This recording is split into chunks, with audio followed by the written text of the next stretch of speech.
गोटे कॉलेज रे जड़े प्रोफेसर थिले बहुत सचोट। से समस्त मुहरे रोकठोक सत कथा कहूथिले एवं तांको विभागर समस्त अध्यापक मानक छोट भूल भी धरुथिले।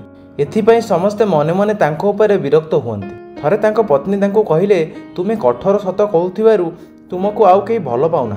उत्तर रे सार कहिले सत कहबा ठारू आउ किछि बड़ नाही। सेही कॉलेज रे जड़े नुआ अध्यापक जॉइन कले।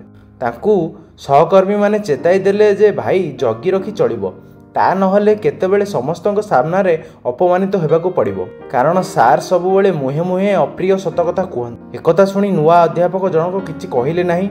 किछि दिन एमिति पाठ पढ़ाइबा परे दिने नुआ अध्यापक जनक प्रोफेसर सार को समस्तक सामनारे कहिले आपणक पाठ पढ़ारे पिला माने संतुष्ट नुहंती, सेमाने विषय भल भाबरे बुझी पारु नाहंती बोली अभियोग करुछन्ति। सार कहिले जदि एमिति कथा मु पिलामानक सहित ए संपर्क रे कथा हेबी और निजको सुधारिबाकू चेष्टा करिबी। हाँ, तुमे ए कथाटी मो नजर को आनिथिबारु तुमको धन्यवाद।